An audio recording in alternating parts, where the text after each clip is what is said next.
selalu melekat dalam sebuah kehidupan. Dan permasalahan itu akan semakin memuncak ketika mereka menginjak di usia yang transisi, yaitu pada fase remaja. Karena banyak perubahan yang terjadi pada masa itu. Dalam buku karangan Profesor Dr. Haji Sunarto dan Dr. B. Agung Hartono dalam bukunya yang berjudul Perkembangan Peserta Didik menjelaskan bahwa 3 faktor yang mempengaruhi kehidupan seseorang. Yang pertama yaitu bawaan, yang kedua yaitu faktor kematangan, dan yang ketiga yaitu faktor lingkungan. Ketiga hal tersebut yang mempengaruhi karakter peserta didik yang hasilnya senantiasa bervariasi, yaitu ada yang menguntungkan dan ada juga yang menghambat perkembangan karakter tersebut. Oleh karena garis lintang perpindahan awal sampai akhir peserta didik tidaklah sampai berjalan dengan lurus, akan tetapi mungkin sebaliknya berliku-liku yang bergantung pada variasi salah satu dan beberapa dari faktor dominan tersebut. Liku-liku perkembangan yang ekstrim merupakan masalah yang tidak mudah diatasi, baik karena individu yang bersangkutan atau masyarakat yang keseluruhan.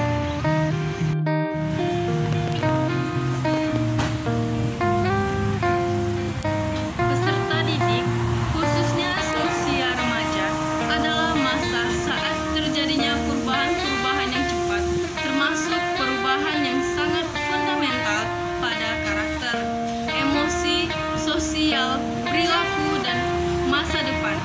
Sebagian peserta didik mampu mengatasi transisi ini dengan baik, namun beberapa peserta didik bisa jadi mengalami penurunan pada kondisi psikis, fisiologis, dan sosial. Beberapa permasalahan yang sering muncul biasanya banyak berhubungan dengan karakteristik yang ada pada peserta didik. Banyak sekali faktor-faktor yang ikut berperan terhadap timbulnya permasalahan pada peserta didik, yaitu yang pertama faktor pribadi atau faktor intern, meliputi sifat yang menurun dari orang tua, cacat tubuh, ketidakmampuan menyesuaikan diri, kurang bisa menyampaikan gagasan kepada orang lain, dan rendahnya kapasitas intelektual. Dan yang kedua yaitu faktor lingkungan.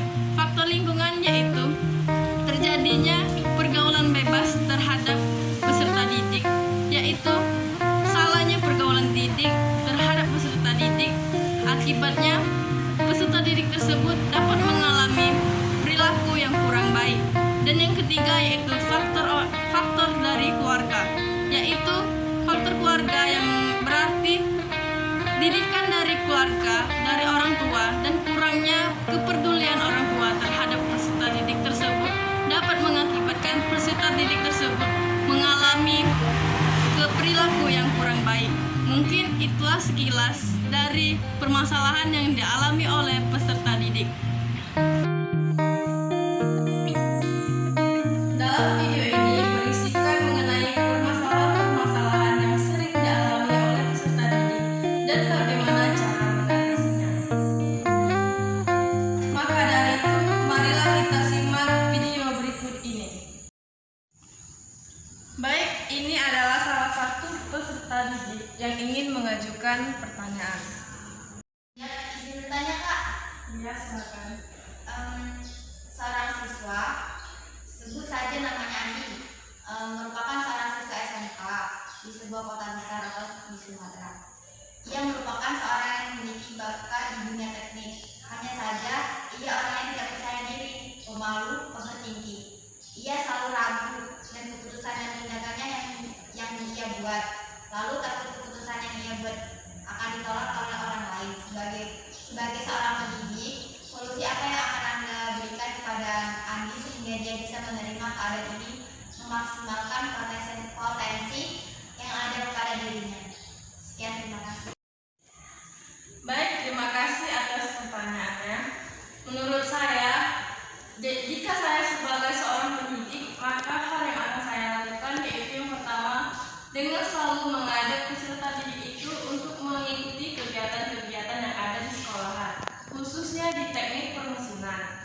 Fungsinya yaitu agar dapat melatih siswa untuk berani tampil di depan orang banyak dan dapat mampu menyalurkan bakat yang ada di dalam dirinya, sehingga dengan menimbulkan rasa diri seseorang. Kak, pertanyaan selanjutnya, pembelajaran tatap muka telah berubah menjadi pembelajaran tatap maya. Hal ini disebabkan oleh adanya pandemi. Banyak kendala yang dihadapi ketika pembelajaran daring, mulai dari sinyal buruk, kuota terbatas, semangat dan kemandirian peserta didik yang lemah dan pembelajaran sehingga pembelajaran terkasar, menonton dan tidak menyenangkan. Jelaskan bagaimana cara Anda sebagai pendidik dapat membuat pembelajaran tatap maya dapat menyenangkan bagi peserta didik. Oke, baik, terima kasih atas pertanyaannya. Pertanyaannya sangat bagus sekali. Nah, menurut saya, bagaimana cara kita agar tidak bosan saat belajar daring ya? Nah, menurut saya solusinya yaitu yang di saat pertengahan pelajaran sedang berlangsung, yaitu saat kakak akan melakukan kahot atau games, dan sesekali kakak juga melakukan sharing sesama peserta didik supaya tidak menjadi bosan saat belajar secara daring berlangsung. Siapa izin bertanya? Emosi remaja itu cenderung tidak stabil, sering meluap-luap, perasaannya mudah marah, terbawa emosi dan emosi-emosi negatif lainnya. Terkadang sikap itu diarahkan ke hal-hal negatif. Bagaimana tindakan kita sebagai pendidik untuk mengatasi hal tersebut? Baik, terima kasih atas pertanyaannya. Menurut saya, cara mengatasi ini visual kemarah yaitu yang pertama dengan cara mendekati peserta didik dan mencari tahu apa penyebab siswa tersebut menjadi tiba-tiba pemarah. Satu lagi Kak, Ya. hidup ini unik, kita yang menjalani, Tuhan yang menentukan dan orang lain yang berkomentar. Terkadang orang lain mudah sekali menilai sesuatu padahal baru sekali lihat, baru sekali mendengar. Ia dengan mudahnya melakukan judgement penilaian. Ada suatu cerita di mana ada seorang siswa yang sedang menempuh suatu pendidikan di suatu kota. Orang-orang sekitarnya bilang bahwa dengan dia sekolah tersebut akan memberatkan orang tua. Sekolahnya tidak akan selesai karena kekurangan biaya serta omongan-omongan lainnya yang sebenarnya tidak enak untuk didengar. Jika kalian berada pada posisi tersebut, apa yang akan kalian lakukan? Jika posisi kalian sebagai pendidik, nasihat dan motivasi apa yang akan kalian berikan kepada siswa?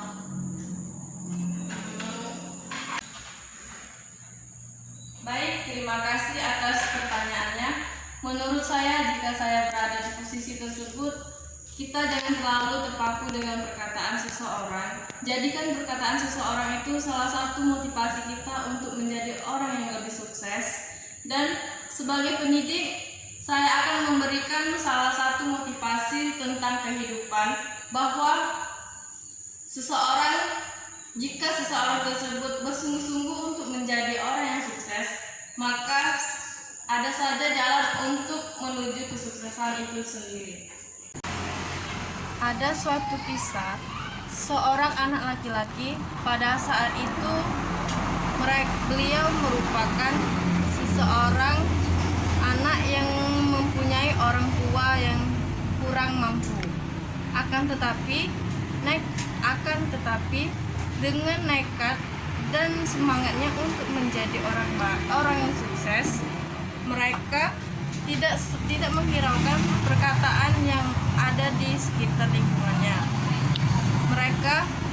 Anak tersebut bersungguh-sungguh dengan belajar bersungguh-sungguh dan semangat untuk menjadi orang yang lebih sukses.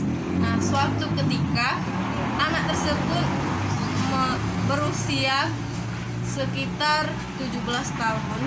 Sebut saja namanya Putra.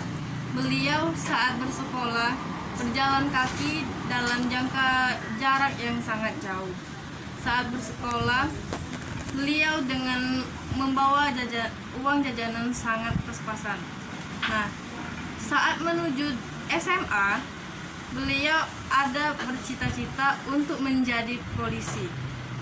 Akan tetapi dengan keterbatasan ekonomi keluarganya. Nah, beliau dihina oleh masyarakat, bahkan oleh keluarganya itu sendiri. Akan tetapi, beliau tidak menghiraukan perkataan dari keluarga dan masyarakat tersebut. Beliau nekat untuk menjadi orang yang sukses, dan pada saat mengikuti tes tersebut, beliau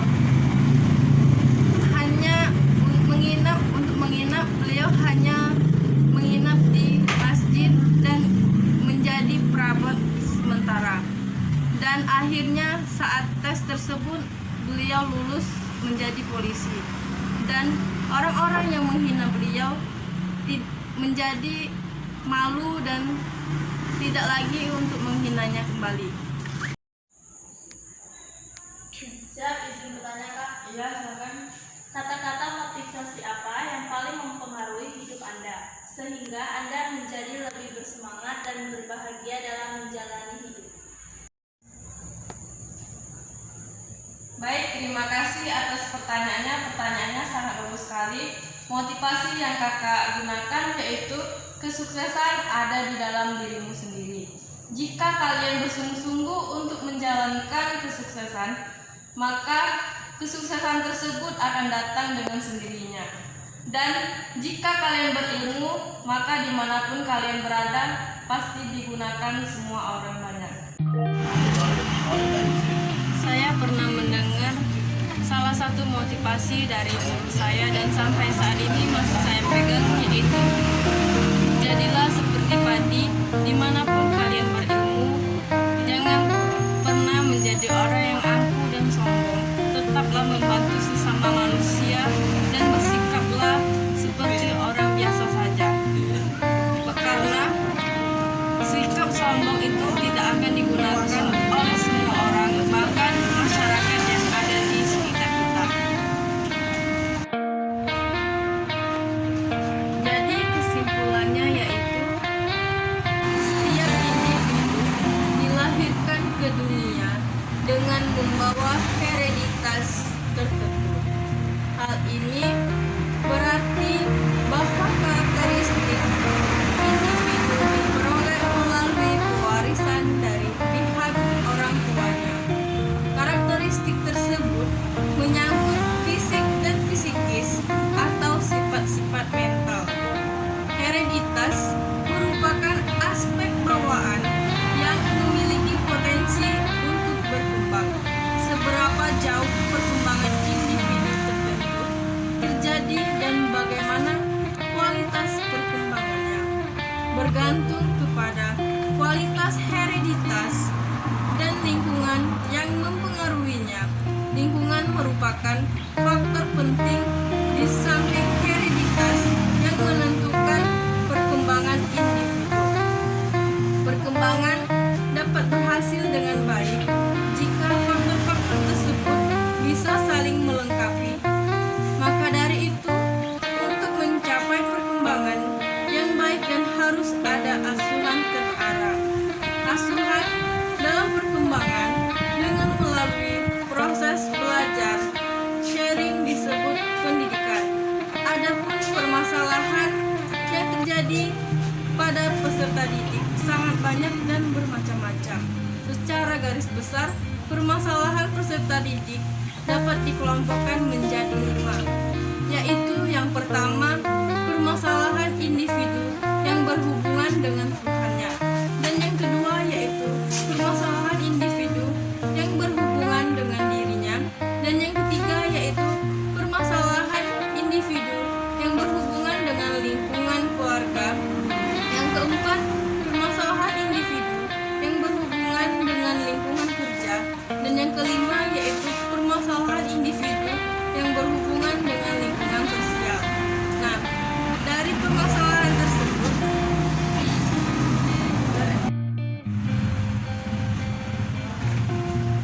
baik itulah tadi sekilas dari permasalahan yang sering dialami oleh peserta didik. Nah, tadi kita sudah berbincang bersama peserta didik secara langsung, yaitu adapun pertanyaannya yang tadi yaitu bagaimana cara siswa agar menjadi percaya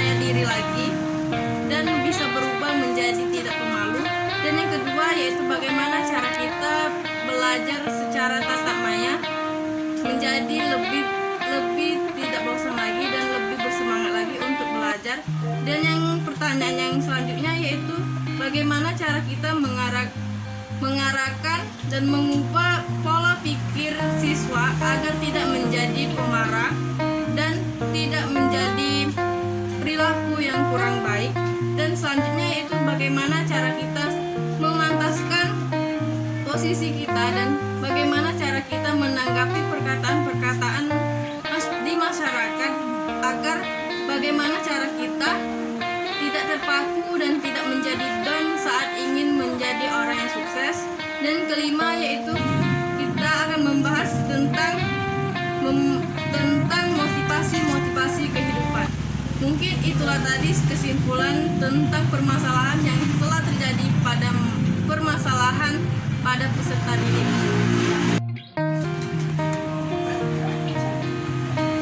Mungkin itulah tadi video dari permasalahan-permasalahan yang sering dialami oleh peserta didik dan cara-cara mengatasinya. Saya Afini Monika Zaira, mohon maaf apabila ada kesalahan, baik disengaja maupun tidak disengaja. Saya akhiri. Wassalamualaikum warahmatullahi wabarakatuh.